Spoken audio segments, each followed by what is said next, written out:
Welcome to A Day of Madness, a day in the life of Susanna Cahalan. At the moment that her new relationship was flourishing and she was succeeding in her career as a journalist, Susanna Cahalan became sick. She and her doctors debated numerous diagnoses throughout the first few weeks of her illness. Eventually, it was discovered that she had NMDA receptor disorder. Although this disorder made perfect sense at the time it was diagnosed, several other diseases and disorders seemed to fit during the diagnosing process. One of these diagnoses, later proven to be false, was bipolar disorder. Susanna self-diagnosed herself with bipolar disorder, convinced that it was the source of her paranoia and strange emotional episodes. Later, a doctor agreed with Susanna and diagnosed her with bipolar disorder. A Day of Madness will walk you through what life was like for Susanna Cahalan at the beginning of her illness. We'll show you how NMDA receptor disorder affected Susanna's life and in what ways it could have seemed like bipolar disorder.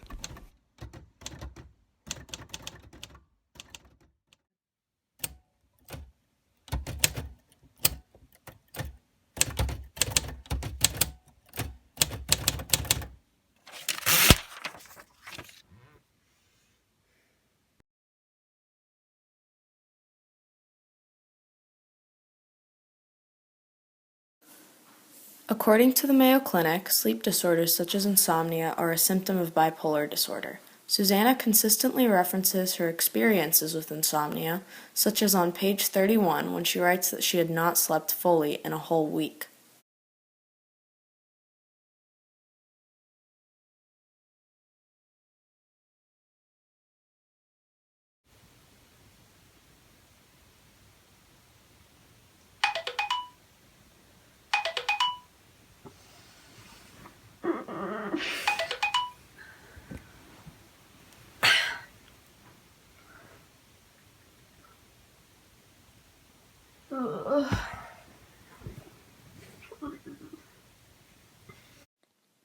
In this scene, Susanna's boss has just texted her about a new assignment she needs to get done.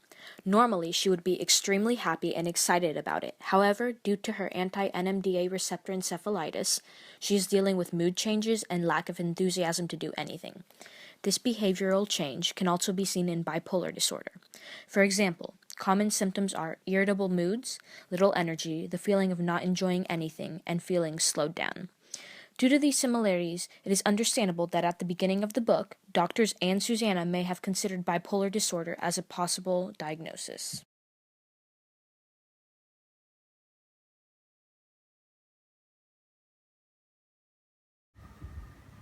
Hi. Hi, nice to meet you. Hi, you too. Dr. Parks, right? Yeah, just call me Catherine. Yeah, okay. Sorry I'm late. That's okay. It's a long waiting. Yeah.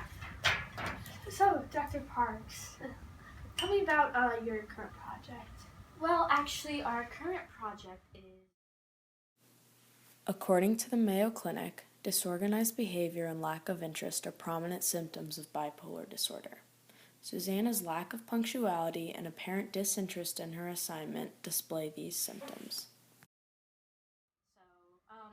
And yeah, that's practically what I've been doing for the past few months. Susanna? What? Sorry. That's...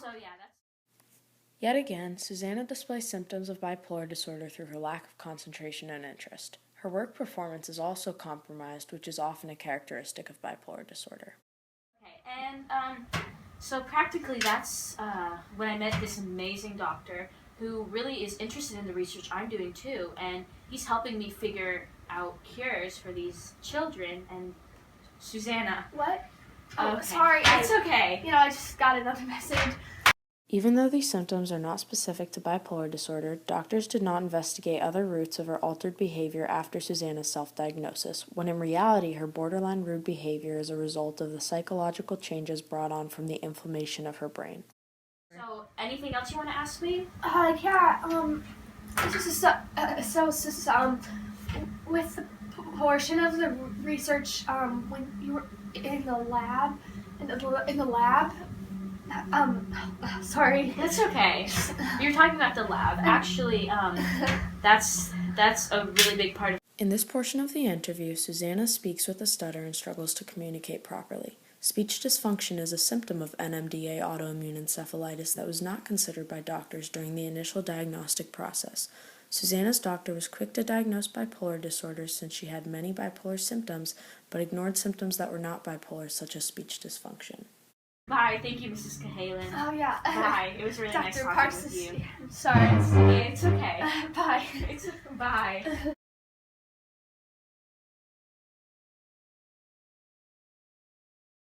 While Susanna walks back to her office, she becomes woozy from the lights. According to the Anti-NMDA Receptor Encephalitis Foundation, vision impairment and sensitivity to light is a symptom of the condition.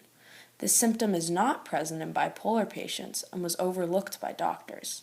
Susanna and the doctor's negligence to acknowledge this symptom ultimately contributed to a misdiagnosis of bipolar disorder.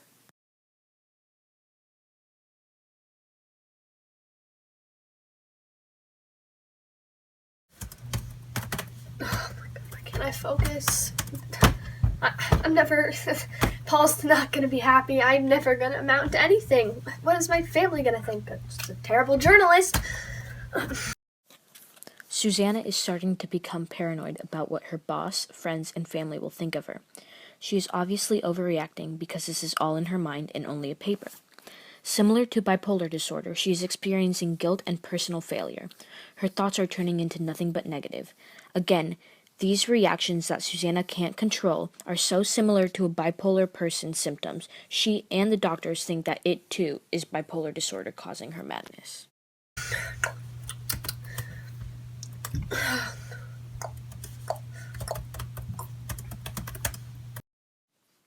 What both the doctors and Susanna fail to acknowledge is that because of the difference in physical symptoms, bipolar disorder cannot be her true diagnosis. As you might have heard, Susanna was making weird clicking noises. Also, in the book, she's often seen smacking and licking her lips. Strange mouth movements and noises are not uncommon for people with anti-NMDA receptor encephalitis, but are uncommon for people with bipolar disorder. Oh my god, this is not good. Oh, I'm not gonna get this in time. I'm gonna get in trouble, and it's.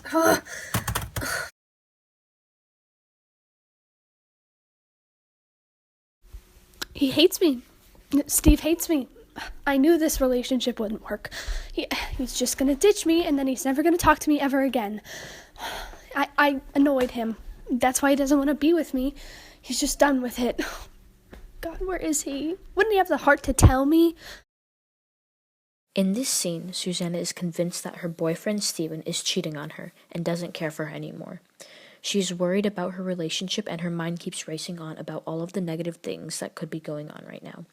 For example, on page 37 in the book, she tells her coworker, "Steven doesn't love me. Everything is falling apart."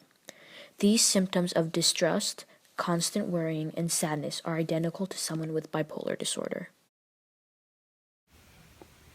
Hey, sorry I'm late.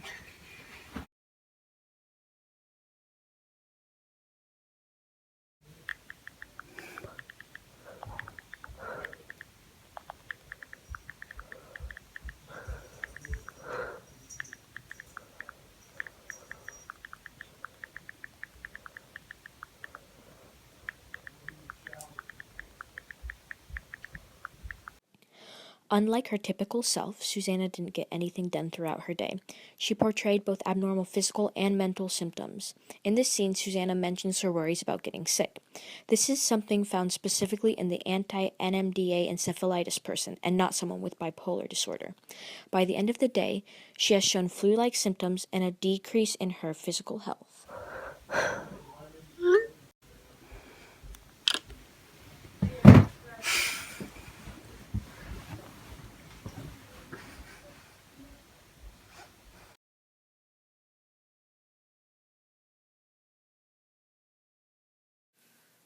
Susanna had many characteristically bipolar symptoms at the beginning of her illness, such as sleep disorders, lack of enthusiasm and motivation, difficulty concentrating, fatigue or loss of energy, feelings of worthlessness, anxious distress, and poor work performance. However, her doctor that made the initial diagnosis of bipolar disorder ignored symptoms such as flu-like symptoms, vision impairment, speech impairment, and movement disorders. Recognizing these symptoms ended up being vital for proper diagnosis of NMDA autoimmune encephalitis. As Susanna's physiological state declined, it became apparent that she was not afflicted with bipolar disorder and was in fact inflicted with something much greater. If symptoms had been properly recognized and the diagnosis had been made earlier, Susanna and her family could have been saved from months of suffering.